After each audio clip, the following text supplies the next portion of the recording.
KSG news for aspirants की शुरुआत democracy index पर एक्सप्लेनर के साथ। खबर है कि भारत 2 पायदान नीचे आया, पड़ोसी देशों के मुकाबले भारत बेहतर स्थिति में है। यह खबर GS पेपर 2 पॉलिटी से संबंधित है। द इकोनॉमिस्ट इंटेलिजेंस यूनिट के अनुसार साल 2020 में भारत डेमोक्रेसी इंडेक्स पर 2 पायदान नीचे आकर 53वें स्थान पर आ गया है। खास बात यह है कि पड़ोसी लोकतांत्रिक देशों के मुकाबले भारत की रैंकिंग अभी भी बहुत बेहतर है। 167 देशों में लोकतांत्रिक व्यवस्था को परखने के बाद भारत को 6.61 अंक मिले हैं। लंदन स्थित ग्रुप द इकोनॉमिस्ट की सहयोगी संस्था द इकोनॉमिस्ट इंटेलिजेंस यूनिट यानी EIU के अनुसार 167 देशों में लोकतांत्रिक व्यवस्था की स्थितियों को परखने के बाद भारत को 6.61 अंक मिले हैं, जबकि वर्ष 2019 में भारत का स्कोर 6.9 और रैंकिंग 51 रही थी। भारत का सबसे बेहतर स्कोर साल 2014 में 7.92 रहा था, तब उसकी रैंकिंग 27 थी। EIU के अनुसार भारत में लोकतांत्रिक मूल्यों पर लगातार बढ़ते दबाव के कारण भारत की रैंकिंग गिरी है। Democracy in sickness and in health शीर्षक से जारी EIU की इस रिपोर्ट में नॉर्वे को पहला स्थान दिया गया है। इसके बाद आइसलैंड, स्वीडन, न्यूजीलैंड और कनाडा को स्थान मिला है। ये सारे देश क्रमशः टॉप 5 समूह में शामिल हैं। डेमोक्रेसी इंडेक्स में कुल 167 देशों में 23 को पूर्ण लोकतंत्र, 52 देशों को त्रुटिपूर्ण लोकतंत्र के दायरे में रखा गया है। 35 देशों में मिश्रित राज्य व्यवस्था और 57 में सत्तावादी शासन बताया गया है।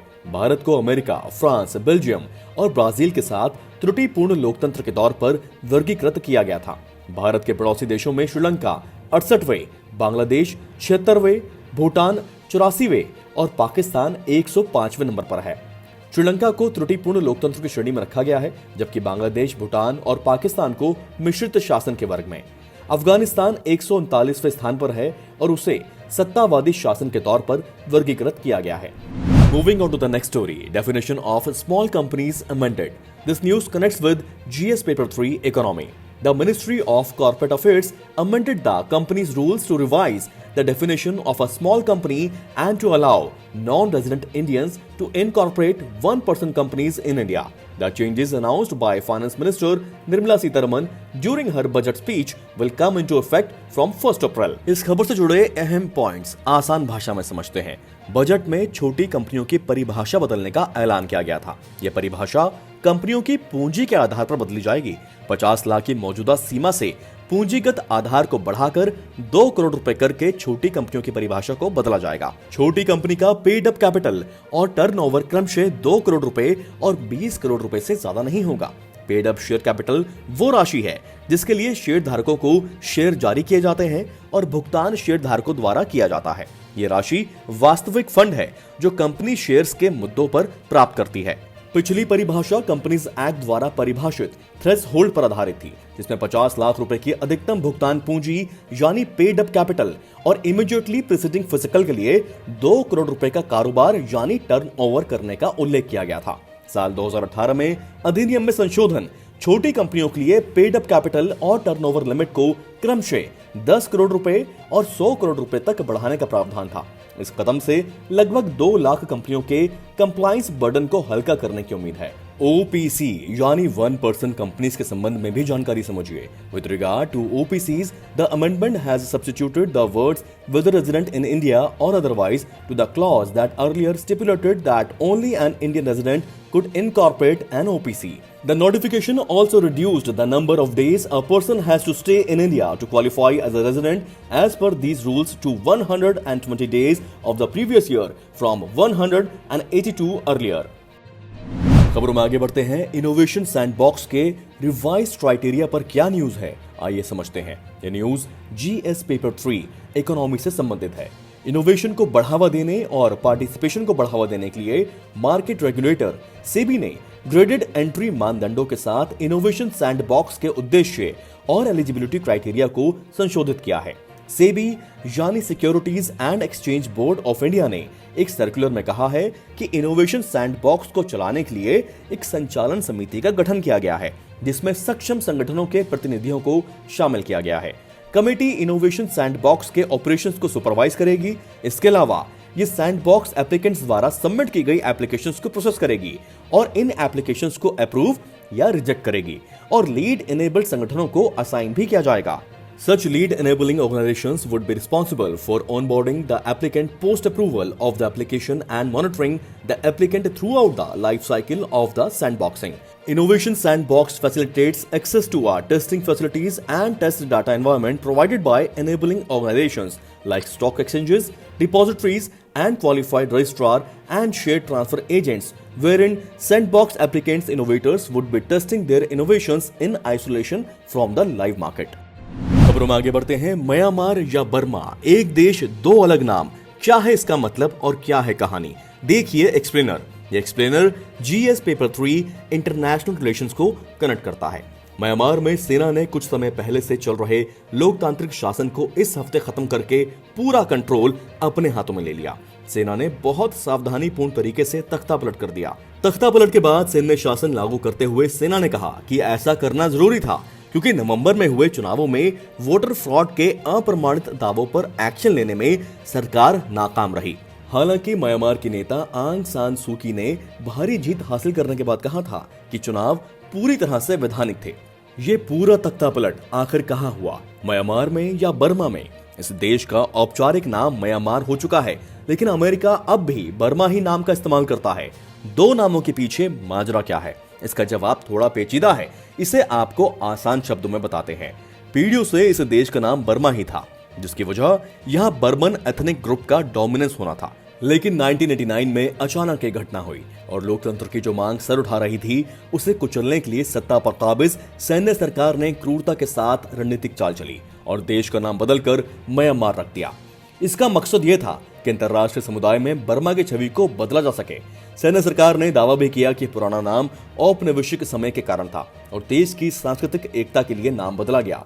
यहाँ तक कि राजधानी और अन्य शहरों के नाम भी बदल दिए गए। लेकिन इस बदलाव से बर्मा में क्या वाकई कोई बदलाव आया? विशेषज्ञों ने एक तरफ ये कहा कि पुराना नाम बर्मा देश की कई और नस्लों या समूहों की अनदेखी करता था, तो दूसरी तरफ ये भी कहा गया कि नाम बदलने से देश के भीतर कुछ खास बदलाव देखने को नहीं मिला। नए नाम का इस्तेमाल ना करने पर सैन्य शासन ने जोर जबरदस्ती भी की, लेकिन हुआ क्या? बर्मा की भाषा में नाम नहीं बदला, सिर्फ अंग्रेजी में नया नाम चलन में आया। अब समझिए कैसे और कब बदले हालात। करीब एक दशक पहले की बात है, जब इस देश में लोकतंत्र की थोड़ी बहुत बहाली हुई। मिलिट्री ने हालांकि ताकत अपने ही हाथ में रखी थी, लेकिन विपक्षी नेताओं को जेलों से रिहा करने के साथ ही चुनावों को मंजूरी भी दे दी। लोकतंत्र आंदोलन खड़ा करने के लिए लंबे समय से जुटी रही सूकी को देश के नागरिकों ने अपना नेता चुना। ओबामा की यात्रा के बाद म्यांमार के राष्ट्रपति के सलाहकार ने इसे बड़ा मोड़ बताते हुए कहा था कि म्यांमार की सरकार को दुनिया की मान्यता मिलना इससे जाहिर हुआ है। लेकिन तख्ता पलट की ताजा घटना के बाद फिर इस देश को वही आलोचना झेलनी पड़ सकती है जो कुछ सालों पहले तक हुआ करती थी। अमेरिकी प्रेसिडेंट जो बाइडेन ने औपचारिक नाम म्यांमार को दरकिनार करते हुए साफ इशारा दे दिया है कि पिछले दशक में बर्मा को जो आर्थिक मदद दी गई थी वो इसलिए कि लोकतंत्र बहाली की दिशा में तरक्की हो सके। लेकिन अब लोकतंत्र के खिलाफ जो कदम इस देश ने उठाए हैं उसके बाद अमेरिका विचार कर रहा है कि ये मदद जारी रखे या रोक दी जाए। अन्य कई देश फिलहाल इस देश को म्यांमार के नाम से ही पुकारते और समझते हैं। आइए खबरों में आगे बढ़ते हैं। सुप्रीम कोर्ट ने शादी की उम्र एक समान करने की मांग वाली याचिका पर हाई कोर्ट को नोटिस दिया है। ये न्यूज जीएस पेपर 2 सोसाइटी से जुड़ी हुई है। 2 फरवरी 2021 को सुप्रीम कोर्ट में पुरुषों और महिलाओं के लिए विवाह की एक समान उम्र की मांग के मामले में राजस्थान हाई कोर्ट और दिल्ली हाई कोर्ट को नोटिस जारी किया गया है। नोटिस में इस मामले से संबंधित लंबित याचिकाओं को स्थानांतरित करने की मांग की गई है। अश्विनी कुमार उपाध्याय की ओर से दायर याचिका पर देश के मुख्य न्यायाधीश एस.ए. बोबड़े की अध्यक्षता वाली पीठ ने ये नोटिस जारी किया। याचिका में राजस्थान हाई कोर्ट और दिल्ली हाई कोर्ट के समक्ष लंबित उन याचिकाओं को स्थानांतरित करने की मांग की गई है जिसमें पुरुषों और महिलाओं दोनों के लिए विवाह की एक समान उम्र की मांग की गई है। ये याचिकाएं इसलिए दायर की गई हैं ताकि मुकदमेबाजी और परस्पर विरोधी विचारों से बचा जा सके। The supreme court has already seized उपाध्याय's petition seeking uniform laws for divorce, alimony and maintenance as well as laws for uniform adoption and guardianship.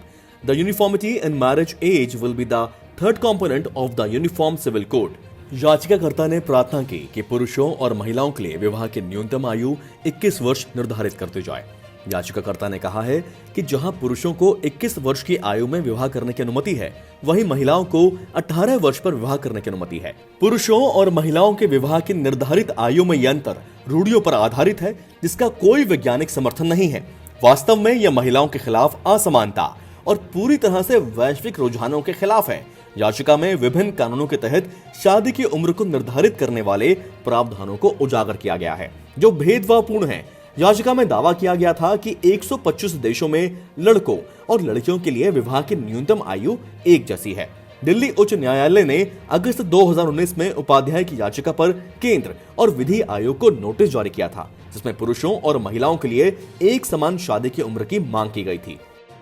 आइए अगली खबर का रुख करते हैं। पिछले 3 वर्षों में देश में साइबर सुरक्षा से संबंधित 6,96,000 मामले दर्ज किए गए। यह न्यूज GS पेपर 3 आंतरिक सुरक्षा यानी इंटरनल सिक्योरिटी का पार्ट है। पिछले 3 वर्षों में देश भर में साइबर सुरक्षा से संबंधित 6,96,000 मामले दर्ज किए गए हैं। इलेक्ट्रॉनिक्स और सूचना प्रौद्योगिकी मंत्रालय ने बताया कि पिछले वर्ष डिजिटल बैंकिंग से संबंधित साइबर सुरक्षा के 2,90,445 मामले सामने आए। राज्यसभा में 4 फरवरी को एक लिखित उत्तर में इलेक्ट्रॉनिक्स और सूचना प्रौद्योगिकी राज्य मंत्री संजय धोत्रे ने बताया है कि साल 2018-19 में डिजिटल लेन देन के मामलों की संख्या 3,134 करोड़ रुपए थी, जो साल 2019-20 में बढ़कर 4,572 करोड़ हो गई है।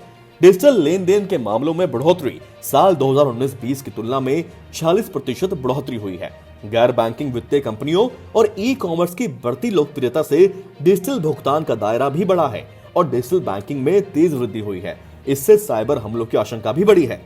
KSG न्यूज फॉर एस्पिरेंट्स के आज के बुलेटिन में इतना ही। खबरों का ये सफर रोजाना ऐसे ही चलता है। आप जुड़े रहें और कोई वीडियो मिस ना करें। Thank you. Best of luck.